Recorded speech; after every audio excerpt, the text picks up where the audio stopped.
स्वागत है दोस्तों आपका हमारे यूट्यूब चैनल इन्वेस्ट टेक्निकल में। दोस्तों आज हम एक ऐसा म्यूचुअल फंड देखेंगे जो एसआईपी के लिए सबसे बेस्ट है। इसके लिए हम एक फोकस्ड फंड को चुनेंगे क्योंकि फोकस्ड फंड के अंदर थोड़ा रिस्क ज़्यादा होता है। अब क्योंकि हम लॉन्ग टर्म के पॉइंट ऑफ व्यू से इस फंड को चुन रहे हैं तो हमारे पास में एक बड़ा टाइम होता है, एक लॉन्ग पीरियड होता है जिसके अंदर वो फंड अपने रिटर्न्स को अगर गिरावट भी आती है तो उसे ईजिली मेंटेन कर सकता है। सबसे पहले मैं आपको बता दूं जिस फंड को हम चुन रहे हैं उसका नाम है क्वांट फोकस्ड फंड। ये क्वांट एएमसी के अंदर फंड चलाया जाता है। पिछले 6 महीने में इस फंड ने 4.06% के रिटर्न्स दिए हैं। पिछले 1 साल में इसने 42.72% के रिटर्न्स दिए हैं। पिछले 3 साल में इस फंड ने 21% के रिटर्न्स दिए हैं। पिछले 5 साल में इस फंड ने 23.84% के रिटर्न्स दिए हैं और ओवरऑल इस फंड ने 18.92% के रिटर्न्स प्रोवाइड कराए हैं। अगर हम बात करें कि ये फंड किन कंपनीज़ के अंदर अपने पैसे को इन्वेस्ट करता है तो मैं आपको बता दूं ये फोकस्ड फंड है और फोकस्ड फंड की एक खासियत होती है, सेबी के अनुसार फोकस्ड फंड में मैक्सिमम सिर्फ और सिर्फ 30 स्टॉक का सिलेक्शन ही हो सकता है। यानी पूरी शेयर मार्केट से 30 स्टॉक्स को फंड मैनेजर को चुनना होता है और उन्हीं के अंदर फोकस्ड फंड के पैसे को इन्वेस्ट किया जाता है। अब क्योंकि इसके अंदर कंपनी का सिलेक्शन लिमिटेड होता है तो यहाँ पर रिस्क थोड़ा सा बढ़ जाता है, लेकिन रिस्क के साथ साथ यहाँ पर रिटर्न्स के मिलने की भी प्रोबेबिलिटी बहुत ज़्यादा होती है। इस तरह के फंड का जो मुख्य उद्देश्य होता है वो कुछ ही चुनिंदा शेयरों में निवेश करके ज़्यादा से ज़्यादा रिटर्न कमाना होता है। ये फंड खासकर उन कंपनीज़ पर फोकस करते हैं जिनमें ग्रोथ की पॉसिबिलिटी ज़्यादा होती है। अगर हम बात करें इस फंड के रेटिंग की तो इस फंड की रेटिंग 5 आउट ऑफ 5 है। किन कंपनीज़ के अंदर क्वांट फोकस्ड फंड इन्वेस्ट करता है उनमें से कुछ एक कंपनीज़ का नाम मैं आपको बता देता हूं, जैसे ITC limited, Reliance industry limited, Bajaj finance, Jio financial services limited, NTPC, HDFC life insurance जैसी जो दिग्गज कंपनीज़ हैं। ये फंड इन जैसी कंपनीज़ के अंदर 30 कंपनीज़ के अंदर अपने पैसे को इन्वेस्ट करके रखता है। अब दोस्तों आइए जानते हैं कि अगर मान लीजिए आप इस फंड के अंदर हर महीने 5,000 रुपये की एसआईपी करते हैं। हालांकि आप एसआईपी इस फंड के अंदर 500 रुपये से शुरुआत कर सकते हैं और मैक्सिमम जितना आपका बजट हो उतनी आप कर सकते हैं। तो मैं 5,000 रुपये का एक आइडियल अमाउंट लेकर चल रहा हूं। अभी जैसा हमने देखा है ओवरऑल इस फंड ने 18.92% के रिटर्न्स दिए हैं।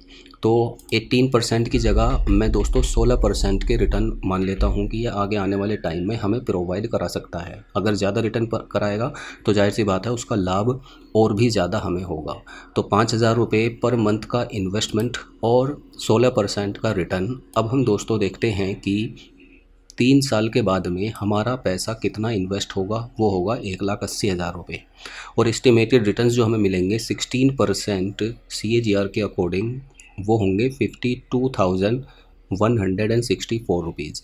तो फाइनल हमारी वैल्यू कितनी हो जाएगी, जितना हमने इन्वेस्ट किया 1,80,000 रुपये और 52,164 रुपये जो हमें एस्टिमेटेड रिटर्न मिला, तो 2,32,164 रुपये हमारी वैल्यू हो जाएगी फाइनल टोटल वैल्यू।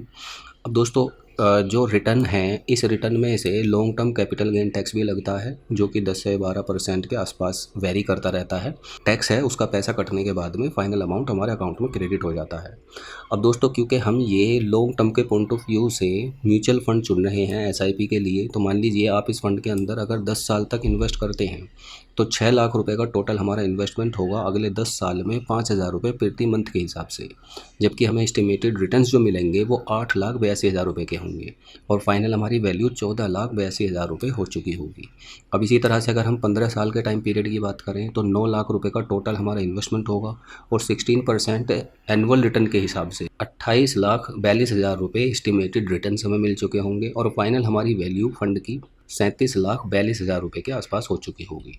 इसी तरह से अगर मैं 20 साल के टाइम पीरियड की बात करूं तो 12 लाख रुपए का टोटल हमारा इन्वेस्टमेंट होगा 5,000 रुपये प्रति मंथ के हिसाब से 20 सालों में और 16% रिटर्न के हिसाब से 75,47,000 रुपये के हमें रिटर्न्स मिलेंगे और फाइनल हमारी वैल्यू 87,47,000 रुपये हो चुकी होगी। अब दोस्तों सिर्फ 21 साल के टाइम पीरियड में 5,000 रुपये प्रति मंथ के हिसाब से अगर ये फ़ंड 16% के रिटर्न्स हमें प्रोवाइड करा देता है तो हमारे फ़ंड की फ़ाइनल वैल्यू 1,30,00,00,000 3,19,000 रुपये हो जाएगी, क्योंकि 12,60,000 रुपये का हम इन्वेस्टमेंट कर चुके होंगे 21 साल में 5,000 रुपये प्रति मंथ के हिसाब से, और इस्टीमेटेड रिटर्न जो हमें मिल चुके होंगे वो 90,59,000 रुपये के मिल चुके होंगे। तो दोस्तों आप देख सकते हैं कि एक म्यूचुअल फ़ंड के अंदर इन्वेस्टमेंट करने के बाद किस तरह से छोटा सा अमाउंट भी बड़े अमाउंट में कन्वर्ट हो जाता है।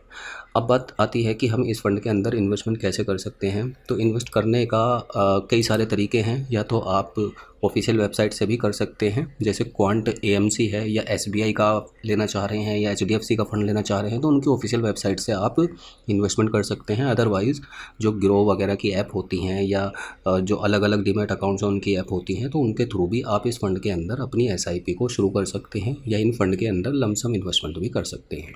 आई होप आपको ये जानकारी अच्छी लगी होगी। अगर वीडियो पसंद आए तो हमारे चैनल को प्लीज़ सब्सक्राइब करें और हमारी इस वीडियो को ज़्यादा से ज़्यादा लोगों को शेयर करें। धन्यवाद।